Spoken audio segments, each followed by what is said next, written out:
अस्सलाम वालेकुम वरहमतुल्लाहि वबरकातुहू। दोस्तों, मेरे चैनल में खुश आमदीद। आज के इस सेशन में हम M51995 AP या M51995 AFP इस आईसी के बारे में देखेंगे। ये PWM कंट्रोलर है, ऑफलाइन स्विचर है जो कि फ्लाईबैक के लिए और फीड फॉरवर्ड कन्वर्टर के लिए इस्तेमाल होता है। एक मॉसफेट इसके साथ लगती है, लेकिन इसमें बहुत ज़्यादा सेफ्टीज़, क्योंकि ये हाई फ्रीक्वेंसी पे चलती है, इसमें बहुत ज़्यादा सेफ्टी है, ओवर वोल्टेज प्रोटेक्शन है, ओवर करंट प्रोटेक्शन है, करंट को लिमिट करवाया जाता है और साथ में आप इसको रिमोट ऑन ऑफ करवा सकते हैं। यानी मुख्तलिफ इसके पैरामीटर हैं, वो हम देखेंगे। इसका पिन आउट, इसके सैम्पल सर्किट, आप इसकी डाटा शीट कैसे देख सकते हैं। ये सवाल किया है मेरे देखने वाले उबैद साहब हैं पाकिस्तान से। उन्होंने कहा है कि सर इस आईसी के बारे में और F5502 आईसी, इन दोनों के बारे में वीडियो बना दें। तो ये काफ़ी इनकी कॉल्स वगैरह भी आती रहती हैं, तो मजबूरन मेरी परेशानी ये होती है कि मैं कॉल अटेंड नहीं कर पाता अक्सर औकात, क्योंकि बहुत ज़्यादा मैसेज, बहुत ज़्यादा कॉल्स आती हैं, तो फिर मुश्किल हो जाता है मैनेज करना। सबसे पहले आपने अगर जो भी नंबर है आपके पास, कोई भी SMPS है, कोई भी स्विच मोड पावर सप्लाई है, जो कुछ भी है, किसी किस्म का सर्किट है, अगर आपको उसकी एग्जैक्ट सर्किट डायग्राम नहीं मिलती तो आप गूगल में जाइए और यहाँ पर जाकर उसकी डाटा शीट सर्च कर लें। तो यहाँ पर ये पहली साइट आ रही है, मैंने उसी तरह नंबर लिखा है M51995। तो यहाँ पर ये आ गई alldatasheet.com। ये बहुत बड़ी वेबसाइट है, यहाँ पर आपको इसकी डाटा शीट मिल जाएगी। ये देखें तो यहाँ पर मित्सुबिशी और रेनेसास की बनी हुई है। तो ये दो कंपनियां इस आईसी को बना रही हैं। इसको ओपन करता हूँ। जैसे ही ओपन करेंगे ये नेक्स्ट पेज खुल जाएगा इसका। आप अपने मोबाइल से भी इसको डाउनलोड कर सकते हैं, अपने कंप्यूटर से भी कर सकते हैं, यानी दोनों ऑप्शन आपके पास हैं। यहाँ पर ये पेज इसका ओपन हो गया। इसको आप या तो प्रीव्यू में करना है तो एक एक पेज ओपन कर लें। अगर डाउनलोड क्लिक करेंगे तो यहाँ पर ये कोड आ रहा है 26764। तो जैसे ही कोड दे के डाउनलोड करेंगे तो ये डाउनलोड आपके कंप्यूटर में या आपके मोबाइल में हो जाएगी। तो यहाँ पर मैं ऑलरेडी इसको डाउनलोड कर चुका हूँ, तो मुझे इसकी ज़रूरत नहीं है डाउनलोड करने की। अच्छा, एक तो तरीकाकार ये होता है, और फिर आप इसका एक डाटा शीट होती है, एक होता है इसका एप्लीकेशन नोट। एप्लीकेशन नोट भी आप इसका डाउनलोड कर सकते हैं, वहाँ से भी आपको इसके बहुत ज़्यादा जो है वो चीज़ें मिल जाएंगी। ये देखिए एप्लीकेशन नोट्स यहाँ पर मिल रहे हैं। यहाँ पर ये भी इसका आपने 100y.com ये एप्लीकेशन नोट इसका है, तो इस पे भी आपको चीज़ें मिल सकती हैं। ऑक्टोपार्ट पे भी इसकी मुख्तलिफ चीज़ें पड़ी हैं, स्विचर, रेगुलेशन कंट्रोल। आपको काफ़ी ये वेबसाइट जिनके साथ PDF लिखा हुआ है, तो वहाँ पर आपको इसका काफ़ी डाटा मिल सकता है। तो ये काफ़ी चीज़ें सपोर्टिव होती हैं, सिर्फ आपको ढूंढने की ज़रूरत होती है कि आप कैसे इसको सर्च कर पाते हैं। ये देखिए वही आपको वेबसाइट मिल गई है जो डाउनलोड की है मैंने। कुछ उसमें काफ़ी डिटेल में उन्होंने बताया हुआ होता है। ये देखें यहाँ पर भी ये साइट ने, ये चाइनीज़ साइट है और ये ऑफिशियल है। यहाँ पर देखें हर पेज पे आपको स्नैप मिलेगी। बहुत ज़्यादा इंफॉर्मेशन इससे मिलती है अगर आप इसको स्टडी करें इन चीज़ों को। यानी दो चीज़ें, एप्लीकेशन नोट या उसका सैम्पल सर्किट आपको वहाँ से मिल जाएगा। अब ये मैंने यहाँ पर ये डाउनलोड की हुई है। चलिए इस आईसी को देख लेते हैं शुरू में। यहाँ पर ये मित्सुबिशी कंपनी की बनी हुई आईसी M51995 AP और FP स्विचिंग रेगुलेटर है। AP और FP में क्या है, ये है हमारी AP 16 पिन आईसी। इसी में 20 पिन आईसी भी है जिसमें 20 पिनें हैं। AFP जो है वो 20 पिन में होती है, और दरमियान में इसकी जो देखें 5, 6 और 16, 15 ये 4 पिनें इसकी नॉट कनेक्टेड होती है। यहाँ पर हीट सिंक के लिए होती हैं। पिन नेम वही होंगे, लेकिन नंबर कैटेगरी चेंज हो जाएगी। यानी इसमें अगर 1, 2, 3 और 4 नंबर, तो ये 4 नंबर पिन सेम है। इसके बाद 5, 6 ब्लैंक हो जाएगी, और 7, 8, 9, 10 उसी तरह पिन नंबर आगे शिफ्ट हो जाएंगे। तो यहाँ पर ये कहता है कि ये आईसी इक्विवेलेंट है M51977 का। M51995 जो है ये इसका एग्जैक्टली इक्विवेलेंट है। अच्छा, ये एक मॉसफेट को ड्राइव देता है हाई स्पीड पे, और फास्ट राइज टाइम और फास्ट फॉल टाइम, यानी बहुत तेज़ी से स्विच करते हुए आप एक्सटर्नल मॉसफेट को ड्राइव दे सकते हैं। इससे up to 5 kilo hertz operation है इसमें, मॉसफेट को आप यूज़ कर सकते हैं, और ये 2 एम्पेयर ±2 एम्पेयर करंट प्रोवाइड करती है, और 60 नैनो सेकेंड राइज टाइम, यानी स्विच ऑन टाइम और स्विच ऑफ टाइम, यानी इतनी फास्ट स्विचिंग करती है, बहुत ही ज़्यादा। और टोटम पोल आउटपुट है इसकी, तो इसकी वजह से इसकी स्मॉल थ्रो करंट जो होती है, टोटम पोल में दोनों ट्रांजिस्टर अगर इकट्ठे स्विच कर रहे हैं तो वहाँ पे थ्रो करंट होती है, तो इसमें कहता है कि बहुत थोड़ी मिकदार में थ्रो करंट है। और इसकी startup current total 90 micro ampere है। तो स्टार्टअप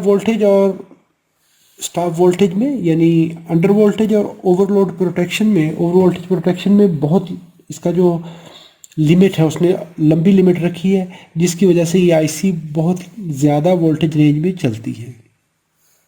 कहता है कि 16 वोल्ट तक इसका अपर थ्रेश होल्ड है और 10 वोल्ट तक इसका लोअर लेवल है, यानी 10 वोल्ट पे स्टॉप करेगी, 16 वोल्ट तक इसका अपर स्टार्टअप थ्रेश होल्ड है। तो यहाँ पर ये 20 पिन और 16 पिन की बात कर रहा है, और इसके बाद प्रोटेक्शन की बात करता है कि जी इसमें हाई स्पीड पे चलते हुए, हाई फ्रीक्वेंसी पे चलते हुए इसमें CLM प्लस और CLM माइनस पिन्ने हैं, करंट लिमिट की 2 पिन्ने हैं। और इसी तरह ओवर वोल्टेज प्रोटेक्शन भी है इसमें। ओवर वोल्टेज प्रोटेक्शन अगर उसको एक्सटर्नली आप रीसेट कर सकते हैं, उसको लैच करवा सकते हैं। और UV अंडर वोल्टेज लॉकआउट का इसमें ऑप्शन भी है, उसको भी आप कंट्रोल कर सकते हैं। फीड फॉरवर्ड कन्वर्टर में और फ्लाईबैक रेगुलेटर में इस्तेमाल हो रही है। तो 12 से 36 वोल्ट इसके सप्लाई वोल्टेज हैं, और ऑपरेटिंग फ्रीक्वेंसी इसकी 500 किलो हर्ट्ज़ तक है। टर्न ऑन रेजिस्टेंस जो है, इसमें 2 तरह के आप अपनी मर्ज़ी से इसको ड्यूटी साइकिल को कंट्रोल करवा सकते हैं। तो turn on pin resistance R on जो है वो 10 किलो ओहम से लेके 75 किलो ओहम तक ये इसको लिमिट दे दी है। इसके ज़रिए आप उसकी फ्रीक्वेंसी एडजस्ट कर सकते हैं। आगे इसका पूरा प्रोसीजर देखते हैं हम। तो यहाँ पर इसकी ब्लॉक डायग्राम देख लीजिए। इसमें एक ग्राउंड पिन है, डिटेक्टर है, फीडबैक है और VCC पिन है। ऑन ऑफ इसको आप एक्सटर्नल जो ऑन ऑफ करवाना चाहते हैं, और यहाँ पर इसको शट डाउन पिन है, इसको ओवर वोल्टेज प्रोटेक्शन कहते हैं। पिन नंबर 1 इसका कलेक्टर होता है, पिन नंबर 3 इसका एमीटर है, और 2 नंबर पिन से इसकी आउटपुट है। और ये टोटम पोल कॉन्फ़िगरेशन में है, यानी वहाँ पे ट्रांजिस्टर लगे हुए। तो ट्रांजिस्टर को यहाँ पर इसका एक and gate with inverted output लगा हुआ है, जो कि एक को ऑन करवाएगा, दूसरे को ऑफ करवाएगा। और यहाँ पर ये जो इसकी ड्राइव सेक्शन है, यहाँ पर देखें तो मुख्तलिफ़ किस्म के सिग्नल यहाँ पर आ रहे हैं। एक तो हमारे पास VCC यहाँ पे आ गई।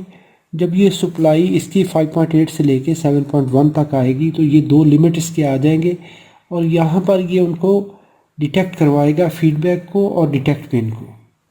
जब ये यहाँ पर डिटेक्ट हो जाएंगी कि ऑपरेशन शुरू हो चुका है, सप्लाई आ चुकी है, उस वक्त ये इनेबल करवाएगी PWM कंपैरेटर को।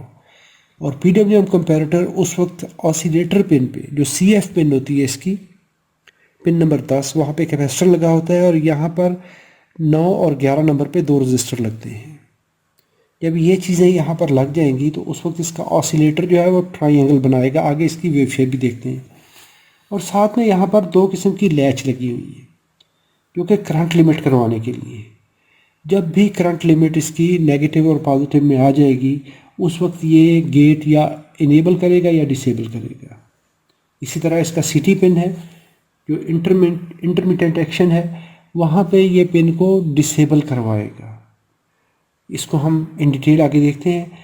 तो यहाँ पर PWM कंपैरेटर पे एक तो हमारे पास ये ऑसिलेशन फ्रीक्वेंसी आ गई, और साथ में फीडबैक आ गई। इन 2 चीज़ों को कंपेयर करके ये PWM लैच सिग्नल देगा। अभी लैच सिग्नल जो PWM का सिग्नल है, वो यहाँ पे पहुँच जाएगा। उस सिग्नल को आगे गुजरने देना है या नहीं देना, तो वो ये प्रोटेक्शन हमारी काम करेंगी। मुख्तलिफ़ किस्म के पैरामीटर्स हैं कि मैक्सिमम सप्लाई इसकी 36 वोल्ट, और यहाँ पर इसकी पीक करंट जो है वो 2 एम्पेयर तक है, ±2 एम्पेयर। और टेम्परेचर रेंजेस हैं, और यहाँ पर operating supply voltage maximum 35 volt है। VCC स्टॉप वोल्टेज जो है तो ऑपरेशन स्टार्टअप 16.2 वोल्ट से स्टार्ट होता है और 9.9 से एंड हो जाएगा, यानी 10 वोल्ट इसकी रेंज है, 16 से 10 तक। काफ़ी वीसीसी डेल्टा वीसीसी इसका जो है वो 6.3 वोल्ट मार्जिन बनता है, यानी इतनी विंडो है इसके दरमियान ये आईसी ऑपरेट करेगी। स्टैंड बाई करंट कहता है 90 माइक्रो एम्पियर है। इन चीज़ों से हमारा इतना लेना देना नहीं है, क्योंकि ये डिज़ाइनिंग के हवाले से है कि आपने यहाँ पर फीडबैक एडजस्ट करनी है तो उसके लिए कितनी इसकी टर्मिनल रेजिस्टेंस होगी, फीडबैक के लिए टर्मिनल वोल्टेज कितने होंगे, ये सारी कहानियाँ डिज़ाइनिंग के पैरामीटर हवाले से हैं। और यहाँ पर इसकी ऑसिलेटर फ्रिक्वेंसी है। अगर आर ऑन 9 नंबर पिन पे अगर 20 किलो ओम की रजिस्टर होगी और 17 किलो ओम की रेजिस्टेंस पिन नंबर 11 पे होगी, और सी एफ जो है पिन नंबर 10 पे जो कैपेसिटर है वो 220 पीको का होगा और टेम्परेचर ये होगा, तो उस वक्त इसकी 188 किलो हर्ट्ज़ फ्रिक्वेंसी होगी। 170 से 207 हो सकती है, लेकिन 188 किलो हर्ट्ज़ होगी। और उस वक्त ड्यूटी साइकिल जो है वो 50% होगा। ये इसके कंपोनेंट हैं, इन कंपोनेंट्स को एडजस्ट करते हुए आप इसकी फ्रिक्वेंसी एडजस्ट कर सकते हैं। इससे आगे यहाँ पर इसके मुख्तलिफ़ किस्म के चार्ट्स हैं कि सप्लाई वोल्टेज कितने होंगे तो उस वक्त करंट क्या होगी, करंट का रेशो क्या होगा, थर्मल डी रेटिंग इसमें कितनी है, टेम्परेचर कितना होगा तो उस वक्त पावर डिसिपेशन इसकी बढ़ेगी कम होगी। ये सारे इसमें पैरामीटर्स यहाँ पे आप इनको ग्राफिकल फॉर्म में आप देख सकते हैं। और यहाँ पे ये डिज़ाइन के हवाले से हैं कि आप किस तरीके से इनको एडजस्ट करेंगे। ये मुख्तलिफ़ किस्म के इसके रिस्पांस टेम्परेचर के, ज़्यादा इसमें टेम्परेचर के हवाले से हैं कि टेम्परेचर कितना होगा तो वोल्टेज में कितना फ़र्क आएगा, करंट में कितना फ़र्क आएगा। ये सारी की सारी चीज़ें आप यहाँ पे स्टडी कर सकते हैं। यहाँ पर ऑसिलेटर के अपर लोअर लिमिट वोल्टेज जो है, जो ट्रायंगल बनती है, उसके लिए किस तरह से वोल्टेज एडजस्ट किए जाते हैं। अगर ऑसिलेटर फ्रिक्वेंसी 500 किलो हर्ट्ज़ रखनी है तो वोल्टेज ये होंगे, 200 किलो हर्ट्ज़ रखनी है तो ये होगी, रजिस्टर वैल्यू ये होंगी। यहाँ पर कैपेसिटर वैल्यू है कि ऑसिलेटिंग फ्रिक्वेंसी के लिए ये रजिस्टर कम्बिनेशन होगी तो कैपेसिटर कौन सा होगा। अगर 24 और 20 का होगा तो इसमें अगर आपने 100 किलो हर्ट्ज़ फ्रिक्वेंसी रखनी है तो कैपेसिटर ये होगा, आर ऑन और आर ऑफ और कैपेसिटर की कम्बिनेशन। और साथ में यहाँ पर फ्रिक्वेंसी है कि फ्रिक्वेंसी कौन सी है, कितनी फ्रिक्वेंसी रखनी है, कौन सी रजिस्टर सेलेक्ट करेंगे, कौन सा कैपेसिटर होगा। यहाँ पर इसका फंक्शनल डिस्क्रिप्शन आ रही है कि इसको अगर आप फीड फॉरवर्ड में लगाएंगे तो कैसे ये काम करेगी। पिन नंबर 2 देखें, ड्राइव पिन है इसकी। जैसे हमने कहा था कि पिन नंबर 1 पे कलेक्टर है, पिन नंबर 1 पे सप्लाई देते हैं। यहाँ पर देखें तो एसी लाइन वोल्टेज रेक्टिफाई हुए इस कैपेसिटर पे आ गए, जो हमारा बल्क कैपेसिटर होता है। तो ये वोल्टेज देखें यहाँ पर आए और इस रजिस्टर पर आ गए। ये रजिस्टर ड्रॉप करवा कर वोल्टेज देगी पिन नंबर 1 पे। पिन नंबर 3 ग्राउंड है। पिन नंबर 2 जो है वो ड्राइव है। ड्राइव देखें यहाँ से चली, इस पिन पे आ गई मॉसफेट पे। मॉसफेट स्विच करेगी तो ये जो हमारी रजिस्टर है ये वाली, ये क्या करेगी, यहाँ से जितने इसमें करंट फ्लो होगी उस करंट को मेजर करवा कर ये सिग्नल दे देगी। यही सिग्नल चला जाएगा हमारी इस आईसी को। अभी जब ये मॉसफेट को सिग्नल जाएगा तो जो करंट फ्लो होगी वो यहाँ से चलेगी, इसकी वाइंडिंग में गुजरेगी, तो यहाँ से ये स्विच करेगी तो ये अपना स्विचिंग स्टार्ट कर देगी। जैसे ही स्विचिंग स्टार्ट करेगी आउटपुट में वोल्टेज पहुँचेंगे। जब ये आउटपुट में वोल्टेज पहुँचेंगे तो यहाँ पर जितनी करंट फ्लो होगी तो यहाँ पर एक सीटी लगा हुआ है करंट ट्रांसफार्मर। ये देखें तो सेकेंडरी साइड पे है, लेकिन उसकी जो एक वाइंडिंग है सेकेंडरी वाइंडिंग, यानी जो करंट फ्लो हो रही है सेकेंडरी में, उसको आप मॉनिटर करके लेके आ रहे हैं यहाँ पर जहाँ पर ए लिखा हुआ है। तो ये ए पे आ रहे हैं पिन 15 और 13 पे। 13 नंबर पिन ग्राउंड है, 15 पे सिग्नल आ जाएगा। वो जो वोल्टेज होंगे वो एसी वोल्टेज होंगे। रेक्टिफाई करवा के आप पिन नंबर 15 पे जब पहुँचेंगे तो ये इसको पता चल जाएगा जी कितनी करंट गुजर रही है। जब वो अपनी लिमिट पे पहुँचेगी तो उसका लिमिट कंपैरेटर फ़ौरन से ड्राइव को कंट्रोल करवाएगा, तो ये कन्वर्टर उस लिमिट से ज़्यादा स्विच नहीं कर पाएगा। ये मल्टी वाइंडिंग के लिए भी हो सकते हैं, एक वाइंडिंग, 2 वाइंडिंग, जितनी भी आउटपुट लेनी है तो किसी एक वाइंडिंग जो मेन आपकी आउटपुट है, स्टैंडर्ड आउटपुट है, वहाँ से आउटपुट इसको ड्राइव कर रही होती है। ऐसे ही इसमें अगर देखें तो एक इसका ये ऑप्टो कपलर है ऑन ऑफ के लिए, यानी आप इसको रिमोट ऑन ऑफ करवा सकते हैं। तो रिमोट ऑन ऑफ के लिए ये देखें, ये ऑप्टोकपलर इसका स्विच करेगा तो ये आखिरी ट्रांजिस्टर इसका ऑन होगा। जैसे ही ये ऑन होगा, जो पिन नंबर 5 है उस पर सिग्नल जाएगा। तो इसका जो इंटरनल अंडर वोल्टेज लॉकआउट वाला रेगुलेटर है वो इसको ऑन ऑफ करवाने के लिए काम आएगा। ये है इसका फीडबैक। तो फीडबैक देखें तो ये जा रहा है यहाँ पर पिन नंबर 8 पे। पिन नंबर 8 इसके इंटरनल फीडबैक कंपैरेटर के साथ अटैच है। तो ये इस आईसी को पता चल जाएगा जी वोल्टेज आगे मेंटेन हो रहे हैं। कैसे पता चलेगा? यहाँ पर ये देखें तो यहाँ पर TL431 यूज़ करते हुए, वोल्टेज डिवाइडर नेटवर्क यूज़ करते हुए, तो ये इस फीडबैक को सेंस करेगा। जैसे ही वोल्टेज कंप्लीट होंगे, पूरे होंगे आउटपुट नंबर 1 पे, तो उस वक्त ये अपनी पल्स को कंट्रोल करेगा। साथ में ओवर वोल्टेज प्रोटेक्शन है। यही हमारी जो मेन वाइंडिंग है, इस पे देख लें तो आउटपुट जितनी भी होगी यहाँ पर, जैसे ही वो ओवर वोल्टेज प्रोटेक्शन में जाएगा तो फ़ौरन से यहाँ पर एक जीनर लगा हुआ है। तो ये जीनर और एक करंट कंट्रोल रजिस्टर, जैसे ही वोल्टेज उस लिमिट से ऊपर जाएंगे तो उस वक्त ये हमारा OVP वाला, ओवर वोल्टेज प्रोटेक्शन वाला ऑप्टोकपलर ऑपरेट होगा। तो डायरेक्टली हमारे जो 16 नंबर पे वोल्टेज हैं वो सीधे पहुंचेंगे पिन नंबर 6 पे। तो पिन नंबर 6 इसकी लैच ऑपरेट होकर इसको शट डाउन करवा देगी। पिन नंबर 5 और पिन नंबर 6 ये इसको ऑन ऑफ करवाएंगी। ऐसे ही यहाँ पर R ऑन और R ऑफ और CF 9, 10, 11 ये इसकी फ्रीक्वेंसी एडजस्ट के लिए हैं। और पिन नंबर 12 पे जो इसका CT लगा हुआ है, ये है इंटरमिटेंट एक्शन, कि जब इसको ऑफ़ करवाना होगा, जब इसका लिमिट, इसका लेवल उससे बढ़ेगा तो फ़ौरन से ये इंटरनल कंपैरेटर को ऑफ़ करवा देगा। यानी पिन नंबर 12 भी ऑफ़ करवाएगी। ये इंटरमिटेंट ऑफ के लिए है कि जैसे ही आउटपुट वोल्टेज बढ़ेंगे तो ये इसके वोल्टेज जो है CT पिन पे वो बढ़ेंगे। तो उसी वक्त हमारी जो IC की आउटपुट है वो कंट्रोल हो जाएगी। एक तो ये है इसका फीड फॉरवर्ड कन्वर्टर का, इसके साथ में ये ऑसिलेशन वाइंडिंग भी काम करेगी। प्लस फ्लाईबैक में अगर यूज़ करेंगे तो फ्लाईबैक में इसको डायरेक्टली ऑफलाइन कन्वर्टर के तौर पे यूज़ किया जा सकता है। तो फ्लाईबैक के लिए तो इसका एग्जांपल सर्किट, सैम्पल सर्किट्स बिल्कुल सादा सा है। इसमें R ऑन, R ऑफ और CF ये यूज़ करते हुए उसने बड़े आराम से फ्रीक्वेंसी एडजस्ट की है। और यहाँ पर देखें तो मॉसफेट को ड्राइव दी है। ये मॉसफेट यहाँ से स्विच करेगी। स्विच करते हुए इस वाइंडिंग में करंट फ्लो होगी, इसकी वजह से सेकेंडरी में वोल्टेज ट्रांसफ़र होंगे।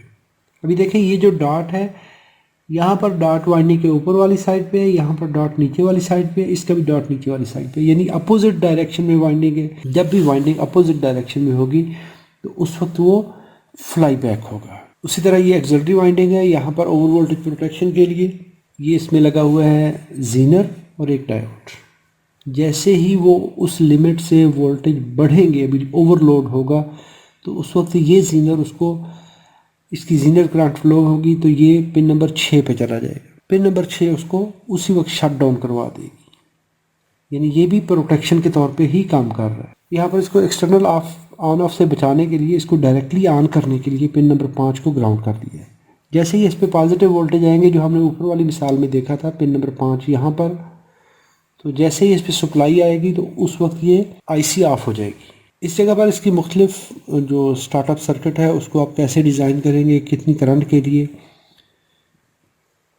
यहाँ पर इतने वोल्ट पे स्टार्ट होगा, इतने वोल्ट पे ऑफ होगा, उसकी सारी कैलकुलेशन यहाँ पर है। यहाँ पर जो इसकी ट्रायंगुलर वेव है वो यहाँ पर है कि कितने पे ये जो इसकी स्विचिंग फ्रिक्वेंसी बनेगी, जो इसका CF होगा 10 नंबर पिन पे, तो ये इसकी कैलकुलेशन है यहाँ पर। तो इस जगह पे जब इसका लेवल पहुँचेगा तो उस वक्त देखें तो ये हमारा साइकिल स्टार्ट हो रहा है।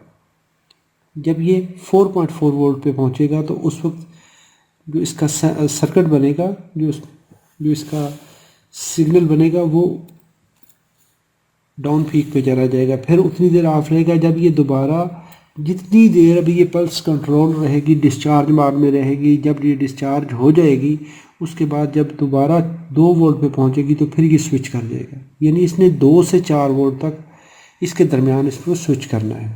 जितनी कैपेसिटर वैल्यू बढ़ती जाएगी फ्रीक्वेंसी कम होती जाएगी। यहाँ पर इसकी कैलकुलेशंस हैं सारी डिफरेंट किस्म की।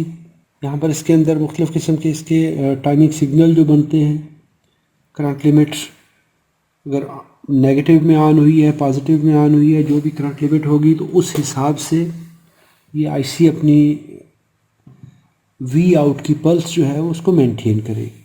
अगर उस दौरान अगर इसकी करंट लिमिट आ गई कि जी करंट लिमिट, पावर सप्लाई अपनी मैक्सिमम करंट पे पहुंच जाएगी, तो उस वक्त अपनी ये ड्यूटी साइकिल को लिमिट करवा देगी। यहाँ पर इसके मुख्तलिफ फंक्शंस जो हैं उनकी इन डिटेल एक्सप्लेनेशन है कि किस किस तरीके से ऑन ऑफ सर्किट इसका काम करता है। अगर आप इसको पढ़ना चाहते हैं तो ये लाजमी स्टडी कीजिए। इसमें ओवर वोल्टेज प्रोटेक्शन है, उसकी मुकम्मल डिटेल है कि किस तरह से ओवर वोल्टेज को प्रोटेक्ट करवाएगा। ऐसे ही आउटपुट सेक्शन को डिटेल में टोटम पोल को बताया गया कि टोटम पोल कैसे काम कर रहा है। और यहाँ पर फिर इसका एप्लीकेशन सर्किट है कि इसको आप किस तरीके से डिज़ाइनिंग के लिए किस तरह से करेंगे। तो यहाँ पर सारी कैलकुलेशंस इसकी आ रही हैं और मुख्तलिफ़ कॉन्फ़िगरेशन जो है कि आप इसको इस तरीके से आप इसको कनेक्ट कर सकते हैं। तो यहाँ पर इसके मुख्तलिफ़ जो ऑप्शंस हैं कि आप किस किस तरीके से इसको कॉन्फ़िगर करवाएंगे, तो सारी एग्जांपल्स इसके अंदर मौजूद हैं कि आप किस तरह ओवर वोल्टेज रीसेट करवाएंगे, फास्ट रीसेट करवाएंगे, स्टेबल स्टार्टअप करवाएंगे। यहाँ पर इसकी करंट लिमिटिंग के लिए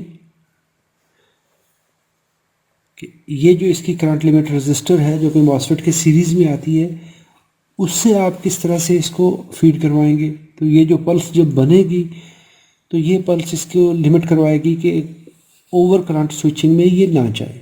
यहाँ पर किस तरह से नेगेटिव सिग्नल यूज़ कर सकते हैं CLM माइनस का। ये देखें तो रजिस्टर के लोअर एंड से उठा रहे हैं, इसको देखेंगे तो रजिस्टर के अपर एंड से उठा रहे हैं। ये मुख्तलिफ़ किस्म के इसके ऑप्शंस हैं, सर्किट्स हैं। इस तरह से हम किसी भी आईसी को, जो भी हमारे पास SMPS कंट्रोलर है, उसका हम बड़ी आसानी से सर्किट का स्केच ले सकते हैं कि सर्किट प्रैक्टिकली वर्क कैसे कर रहा है। तो यहाँ पर है कि मॉसफेट आप किस तरीके से यूज़ करेंगे और उसकी गेट ड्राइव पावर डिसिपेशन किस तरह से आप कैलकुलेट करेंगे। तो यहाँ पर ये इसका जो सैम्पल सर्किट है, आप इसको बड़ी आसानी से आपके पास कोई भी सर्किट होगा वो आप कह सकते हैं कि 98%, 99% वो इससे मिलता जुलता सर्किट होता है। यानी तकरीबन जो भी फिज़िकल सर्किट जितने भी होते हैं, आप कह सकते हैं कि 90 से लेके 99% वो सर्किट सिमिलर होते हैं। सिर्फ कंपोनेंट की वैल्यू किसी में कम किसी में ज़्यादा हो सकती है, वो डिपेंड करता है कि कितनी पावर का सर्किट है। उम्मीद करता हूँ वीडियो अच्छी लगी होगी। अच्छी लगी है तो लाइक कीजिए, कोई सवाल हो तो कमेंट में लिखिए। अपना और अपने प्यारों का बहुत सारा ख्याल रखिए। अस्सलाम वालेकुम व रहमतुल्लाहि व बरकातहू।